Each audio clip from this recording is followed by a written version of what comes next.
அறிவே மனம். உங்கள் உளவியல் சகோதரி எம்எஸ்கே பிரியா.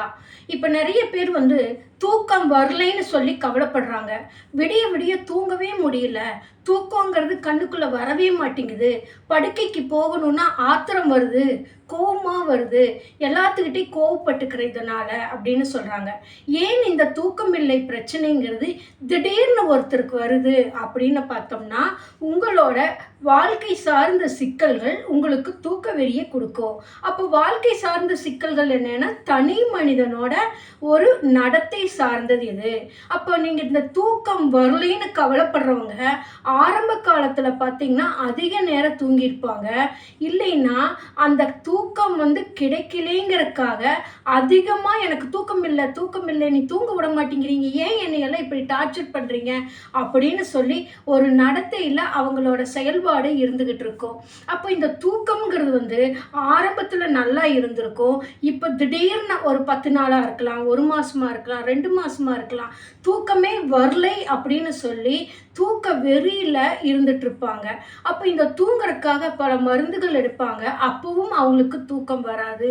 இதனால பார்த்தீங்கன்னா அவங்களுக்கு உளவியல் சார்ந்த பாதிப்புகள், உளவியல் சிக்கல்கள், உடல் சார்ந்த மனம் சார்ந்த பாதிப்புகளை எப்படியெல்லாம் உண்டாக்குது. இந்த மாதிரி சிம்டம்ஸ் எல்லாம் இருந்துச்சுன்னா உங்களுக்கு மருந்து சாப்பிட்டும் அது பயனளிக்கலை அப்படிங்கிற பட்சத்தில் உங்களுக்கு உளவியல் வழிகாட்டுதல் சிகிச்சை தான் தேவைப்படும்.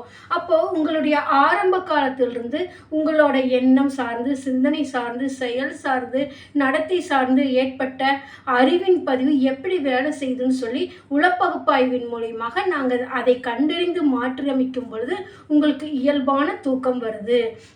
அப்போ இந்த தூக்கம் வரலைங்கிறப்ப என்னென்ன மாதிரி சிம்டம்ஸ் எல்லாம் இருக்கும், எந்த மாதிரி உங்களுக்கு பாதிப்புகளை உடல் சார்ந்து மனம் சார்ந்து கொடுக்குதுன்னு பார்த்தோம்னா, உங்களுக்கு படுக்க போகணும்னு நினச்சாலே ஒரு வெறுப்புணர்வாக இருக்கும். படுக்கையினாலே படுக்கையில் இருந்துக்கிட்டே இருக்கணும்னு தோணும். உட்காந்துக்கணும், அந்த பெட்ரூம்லேயே இருக்கணும், படுக்கையிலேயே இருக்கணும், இல்லை சோஃபாவில் போய் படுத்துக்கணும். இப்படி அந்த படுக்கணுங்கிற எண்ணம் தான் அதிகமாக செயல்பட்டுக்கிட்டு இருக்கும்.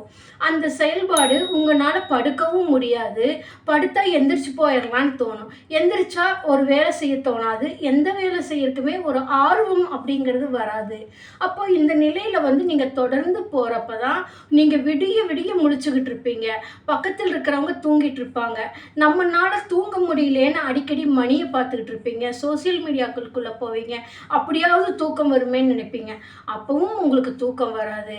இதனால் உங்களுக்கு என்ன ஆகுதுன்னா டிப்ரெஷன் அதிகமாயிட்டே போகுது. அதாவது மனச்சோர்வு உங்களுக்குள்ள அதிகமாக போயிட்டு எந்த வேலை செய்யறதுக்குமே ஆர்வம் இல்லாமல் போயிடுது. எதுவுமே பிடிக்காமல் போயிடுது. தண்ணி குடிக்க பிடிக்காது, சாப்பிட பிடிக்காது, பாத்ரூம் போக பிடிக்காது, தனியாக விட்டுட்டா போதும்னு தோணும். அமைதியாக படுத்துக்கிட்டு இருக்கணும்னு தோணும். எதையோ ஒன்று சிந்திச்சுக்கிட்டே இருக்கும் உங்கள் மனசுக்குள்ள. அப்போது வேலை, அன்றாட வேலையும் கூட, உங்களோட வேலையும் கூட உங்களுக்கு செய்ய முடியாமல் போகுது. அப்போ இந்த தூக்கம் இல்லைங்கிறதுக்குள்ள இத்தனை முரண்பாடுகள் உங்களுக்கு ஓடிட்டு இருந்தால் அந்த இயல்பான தூக்கம்ங்கிறது இருக்காது. தூக்கம்ங்கிறது இயல்பான முறையில் ஆர்வத்தோடு வந்தால் மட்டும்தான் அது தூக்கம். செயற்கையாக உருவாக்குனீங்கன்னா அது மயக்கம். அந்த மயக்கம் உங்களுக்கு ஒரு குறிப்பிட்ட மணி வரைக்கும் தான் இருக்கும். இயல்பு தூக்கம் வராது. அப்போ இயல்பு தூக்கம் வர்றதுக்கு தான் உங்களோட லைஃப் ஸ்டைலில் என்னென்ன மாதிரி எண்ணங்கள், சிந்தனைகள், செயல்கள் ஓடிக்கிட்டு இருக்குதுன்னா அதை கண்டறிந்து உளப்பகுப்பாய்வு செய்து மறுசீரமைக்கும் பொழுது நீங்கள் வாழ்க்கையில் ப்ரெசன்ட் லைஃபுக்குள்ள உங்களை வாழ வைக்கிறப்ப நீங்கள் இயல்பு முறையில் தூங்க முடியும்.